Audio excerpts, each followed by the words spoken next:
saya Brian, NRP 066 dari kelompok 4. Perkenalkan, nama saya Alia Rahmi, NRP 026 dari kelompok 4. Perkenalkan, nama saya Faris, NRP 20 dari kelompok 4. Saksikan video berikut ini. Kami dari ITS dari jurusan manajemen bisnis. Mbak ini bersedia nggak untuk diwawancara? Iya, bersedia. Jadi bisa perkenalan. Iya, bisa perkenalan dulu. Oh iya, ya aku Kara. Ya, asisten psikolog di sini. Aku juga Dea, asisten psikolog di sini. Gimana sih pendapat Mbak tentang apa sih pelecehan seksual itu menurut Mbak? Pelecehan seksual itu dimana sebenarnya ada orang lain yang jadi mereka setiap individu punya privasi sendiri, lagi banyak sekali kan privasi itu sendiri. Nah, ada orang lain yang berusaha sebenarnya melakukan hal yang tidak semestinya dilakukan oleh orang lain ketika yang tanpa konsen kita, tanpa konsen kita, dan yang ke tempat-tempat yang lebih private lagi. Iya benar. Aku pelecehan seksual lebih ke gimana sama yang ngomongin dia tentang orang lain mau melakukan kita tapi di luar batas nyaman kita akan terima sih gitu diri kita sendiri gitu.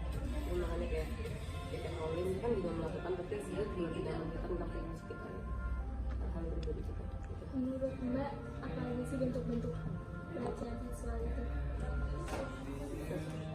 Verbal, fisik, psikis. Bisa dicontohin Mbak kayak satu-satu verbal apa? Kalau verbal jelas catcalling ya, catcalling. Kalau fisik jelas kalau misalnya ada orang yang mulai berinteraksi yang menyentuh tapi di tempat-tempat yang Tidak sewajarnya. tidak sewajarnya dan tanpa kita. Kalau dari segi temanku sebenarnya nggak cerita pun juga sebenarnya nggak apa-apa, cuman ya pasti perlu diedukasi juga kan. Mesti aku gali dulu kenapa dia nggak mau cerita kayak gitu loh. Kalau misalnya emang apa ya, bukan suatu hal yang jadi apa ya, iya apa ya, nggak searjen itu kayaknya nggak apa-apa aja. Mesti dilihat dulu alasannya dia nggak mau ngomong apa gitu. Kalau menurut Mbaknya apa sih yang membuat pelecehan seksual itu masih sering terjadi di Surabaya?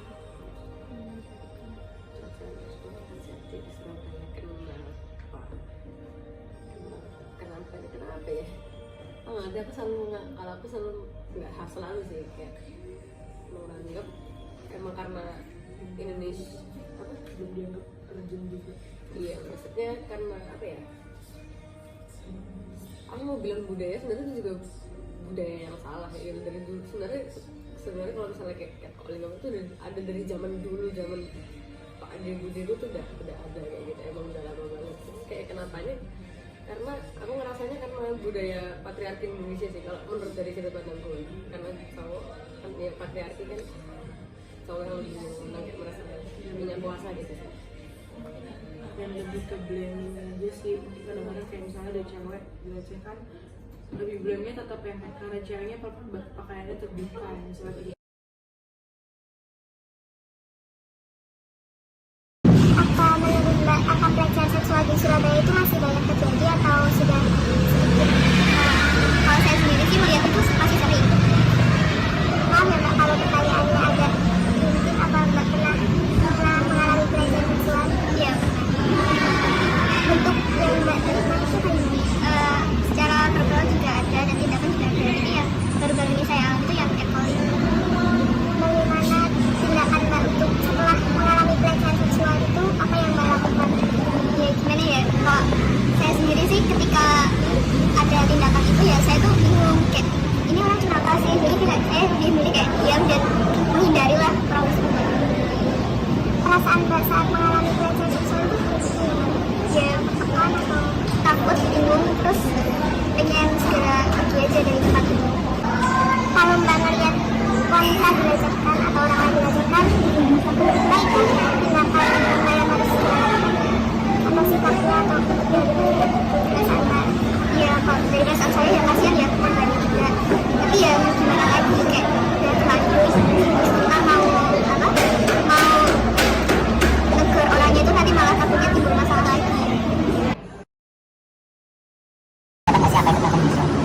seksual sih ya kayak megang-megang gitu. Itu kan kayak bentuk pelecehan seksual gitu ya.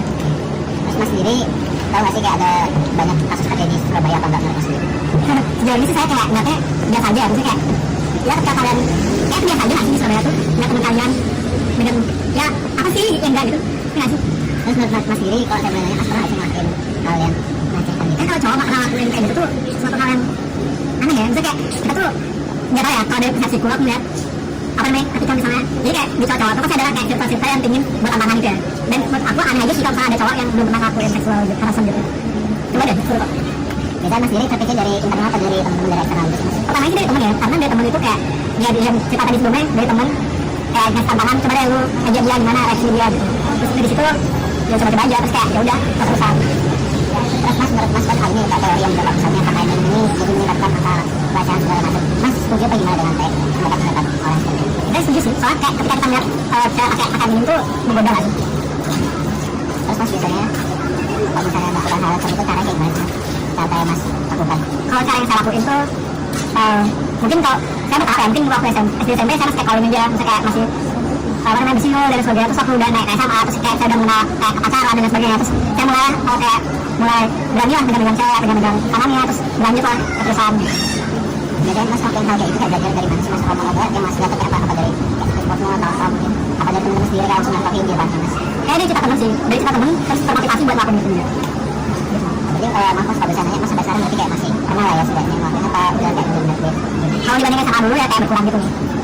Kasian kali cewek gitu terus. Terus Mas tuh kayak ketagihan kayak ngobrol sekali Mas kayak ketagihan atau kayak gimana perasaannya Mas? Perasaannya sebenarnya yang ngajak tiba-tiba gitu kayak ya lucu aja kayak ya termotivasi buat ngelakuin, tapi ya semua.